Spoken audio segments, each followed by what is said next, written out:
প্রিয় দেশবাসী, আপনারা জানেন যে বিএনপির সভানেত্রী দেশনেত্রী বেগম খালেদা জিয়ার সুস্বাস্থ্য এবং দীর্ঘায়ু কামনা করে এবং বিএনপির ভারপ্রাপ্ত চেয়ারম্যান জনাব তারেক রহমানের সুস্বাস্থ্য এবং দীর্ঘায়ু কামনা করে মাসব্যাপী যে ইফতারের আয়োজন করা হয়েছে, গরিব দুঃখী মেহনতি এবং পথচারী মানুষের ইফতারের ব্যবস্থা করা হয়েছে। আপনারা জানেন যে এই আয়োজনে যার সার্বিক সহযোগিতা যার জন্য সম্ভব হয়েছে আমাদের মিরপুর থানার সম্মানিত যুবদলের সম্মানিত আহ্বায়ক, এই মণিপুরের মোল্লাবাড়ির কৃতি সন্তান জননেতা জনাব শাকিল মোল্লা ভাইয়ের তত্ত্বাবধানে চলছে মাসব্যাপী যে আজকের অষ্টম দিনেও চলছে রান্নাবাড়ার আয়োজন।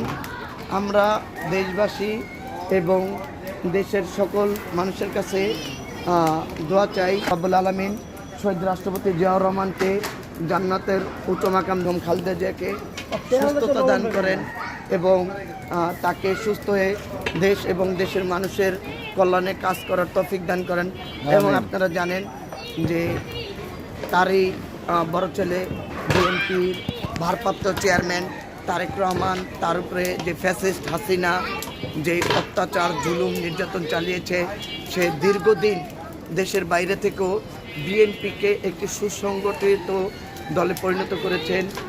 তার দিক নির্দেশনায় বিএনপি পরিচালিত হচ্ছে।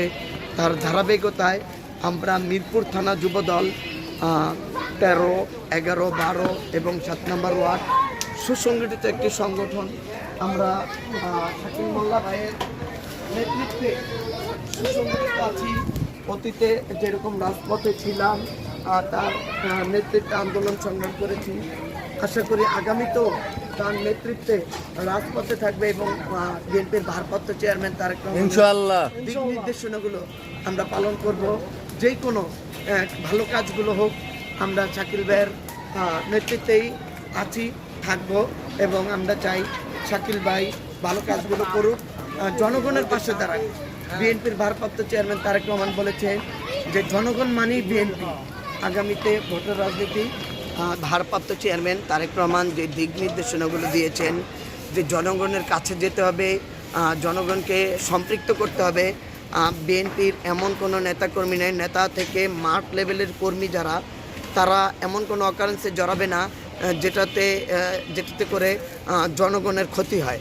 উনি বলেছে জনগণের সম্পৃক্ত, জনগণ মানেই বিএনপি। এই দেশের মানুষ চায় যে বিএনপি